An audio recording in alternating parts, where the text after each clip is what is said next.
Assalamualaikum warahmatullahi wabarakatuh. Cerita ini menisahkan tentang seorang gadis yang dinikahkan dengan duda, 72 tahun, demi melunasi utang ibunya. Tapi ternyata suaminya menyimpan rahasia besar. Yang sudah subscribe dan like, saya doain hari ini mendapatkan rezeki yang berlimpah dan disembuhkan dari segala penyakit. Jangan lupa absen di kolom komentar dari daerah mana saja kamu menonton video ini. Di sebuah desa terpencil yang jauh dari keramaian kota, hiduplah seorang gadis bernama Rania. Usianya baru 17 tahun, tapi namanya telah dikenal di seluruh pelosok desa. Parasnya begitu menawan.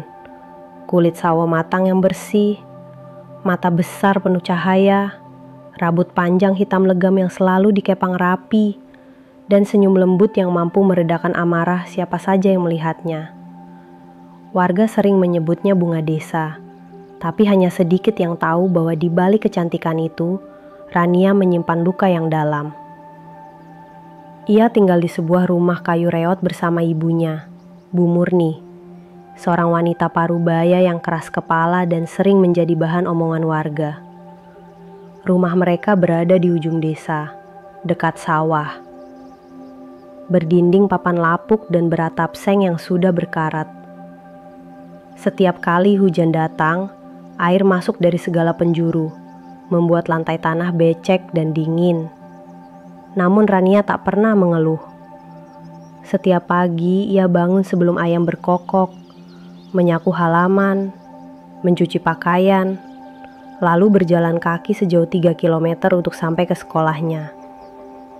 Di sekolah, Rania selalu duduk paling depan. Ia dikenal sebagai murid paling pintar dan rajin. Tapi tak sedikit pula teman-teman yang iri padanya. Mereka berbisik, "Cantik-cantik hidupnya susah, percuma." Rania hanya tersenyum, tak pernah membalas. Ia tahu, hidupnya memang tak semewah orang lain. Namun ia punya mimpi. Ia ingin menjadi guru, membangun masa depan sendiri, dan keluar dari lingkaran kemiskinan yang diwariskan ibunya. Bu Murni adalah sosok yang bertolak belakang dengan Rania. Ia kasar, suka memaki, dan gemar berutang. Di pasar, nama Bu Murni dikenal sebagai pelanggan yang ngutang dulu, bayar entah kapan. Uangnya habis untuk main judi kecil-kecilan, arisan bodong, dan membeli barang-barang yang tak diperlukan. Beberapa kali ia menjual beras bantuan untuk membeli kosmetik murahan. Dan setiap kali Rania mencoba menegur, ibunya langsung membentak, "Jangan so jadi anak baik. Kalau bukan karena aku, kamu udah mati kelaparan." Rania hanya bisa diam. Di dalam hatinya ia selalu bertanya-tanya, kenapa ibu kandungnya sendiri seperti tak pernah menyayanginya. Tapi ia tak berani melawan. Ia yakin sebenci apapun sang ibu, ia tetap harus patuh. Karena itu yang diajarkan oleh neneknya dulu. Hormat pada orang tua, apapun keadaannya. Suatu sore setelah pulang dari sekolah, Rania duduk di bawah pohon jambu di belakang rumah. Ia menatap langit jingga yang perlahan berubah gelap. Angin semilir menyapu wajahnya membawa aroma tanah basah. Di tangannya ada buku harian lusuh tempat ia menulis semua harapannya. Kalau suatu hari aku berhasil keluar dari desa ini, aku ingin bantu anak-anak yang bernasib seperti aku. Aku ingin mereka tahu bahwa hidup tak selalu seperti ini. Namun, ia tak tahu bahwa hidupnya akan segera berubah drastis dan bukan ke arah yang ia impikan. Karena malang itu, dari balik pintu dapur yang terbuka, ia mendengar sesuatu yang membuat darahnya membeku. Ibunya sedang berbicara dengan seseorang. "Utangku sudah terlalu banyak, Pak. Saya nggak bisa bayar." Suara seorang pria tua menjawab dingin. "Kalau tak bisa bayar, serahkan anakmu saja. Rania, anggap saja lunas." Tubuh Rania gemetar. Ia menutup mulutnya agar tak bersuara. Jantungnya berdegup kencang. Nama pria itu adalah Pak Dirga. Dan malam itu hidup Rania tak akan pernah sama lagi. Sejak malam ia mendengar percakapan itu, tidur Rania tak pernah tenang lagi. Ia terbangun setiap malam, berkeringat, mimpi buruk. Tapi ia tetap berharap. Mungkin ibunya tak akan sungguh-sungguh menjualnya. Mungkin semua halnya gertakan, hanya sekedar ancaman yang tak akan benar-benar terjadi. Namun harapan itu hancur tepat seminggu kemudian. Pagi itu, Bu Murni duduk di kursi rotan ruang tamu sambil mengecat kukunya. Di meja ada 2 set baju adat pengantin, satu untuk pengantin pria, dan satu lagi untuk Rania. "Kamu akan menikah hari ini," ucapnya datar. Rania tercekat. "Apa maksud ibu?" Pak Dirga sudah setuju. Dia lunasi semua utang ibu, bahkan tambah modal warung nanti. Tinggal kamu tanda tangan. "Ibu gila!" teriak Rania. "Aku masih sekolah, aku belum cukup umur menikah, dia 72 tahun. Bu Murni menamparnya keras. "Jangan kurang ajar. Ibu sudah korbankan segalanya buat kamu. Sekarang giliran kamu balas budi. Kalau kamu nolak, ibu masuk penjara. Mau lihat ibu mati di sana?" Rania jatuh tersungkur ke lantai. Pipinya panas, tapi yang lebih panas adalah hatinya yang hancur. Sore harinya, pernikahan dilangsungkan secara tertutup di sebuah rumah tua milik Pak Dirga. Tak ada pesta besar. Hanya ada penghulu, 2 saksi, dan beberapa warga yang dibayar untuk hadir. Rania memakai kebaya putih yang terlalu besar untuk tubuh kurusnya. Mata sembab, senyum tak muncul sedikit pun. Pak Dirga berdiri di sampingnya dengan tubuh yang sudah bongkok. Rambut putih nyaris seluruhnya dan mata sayu. Tapi di wajah itu ada ekspresi aneh. Bukan nafsu, bukan bahagia, tapi seperti ketakutan yang disembunyikan. "Aku hanya ingin kau tinggal di rumah ini," bisik Pak Dirga sebelum ijab kabul. "Kenapa aku?" bisik Rania. Tapi pria tua itu tak menjawab. Dan dalam hitungan menit, statusnya berubah.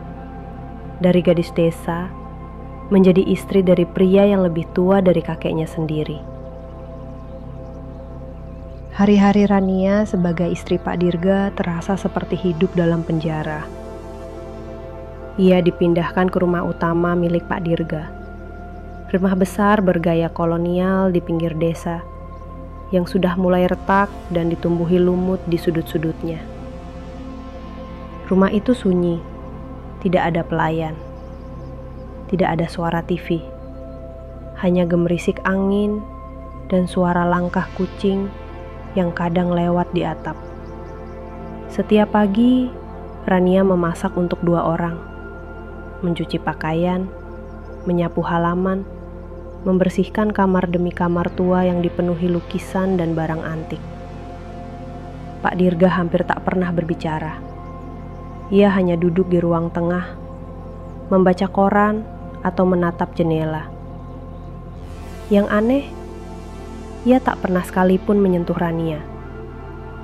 Suatu malam Rania memberanikan diri bertanya, "Kenapa Bapak menikahi saya?" Pak Dirga menoleh pelan. "Karena aku harus." "Harus? Karena utang ibu saya." Pak Dirga tak menjawab. Ia hanya berkata lirih, "Maafkan aku, Rania." Malam itu Rania menangis dalam sunyi. Ia merasa kosong. Bahkan tubuhnya pun tak disentuh. Ia hidup, tapi tidak benar-benar hidup. Setiap hari ia melihat bayangannya di cermin. Gadis muda dengan mata yang perlahan mati. Namun suatu hari, segalanya berubah. Rania membersihkan kamar yang selama ini dilarang untuk dimasuki. Pintu tua itu menganga, dan di dalamnya berdebu, gelap, dan penuh tumpukan barang. Ia menemukan sesuatu yang akan mengubah hidupnya. Sebuah kotak kayu kecil, penuh dengan surat dan foto lama. Dan di dalamnya, rahasia besar yang selama ini tersembunyi. Dengan tangan gemetar, Rania membuka surat yang paling atas. Tulisannya nyaris pudar, tapi ia bisa membacanya. Nama pengirimnya, Ayu Setianingsih. Di foto yang menempel pada surat, terlihat seorang wanita muda yang wajahnya sangat mirip dengannya. Begitu mirip, hingga membuat bulu kuduknya berdiri. Ia membaca lembar demi lembar, surat demi surat. Semakin dalam ia membaca, semakin ia merasa dadanya sesak. Ternyata, Ayu adalah istri sah Pak Dirga di masa lalu. Mereka pernah memiliki seorang bayi perempuan. Tapi bayi itu diculik saat masih berusia 1 tahun oleh seseorang yang sakit hati pada keluarga Pak Dirga.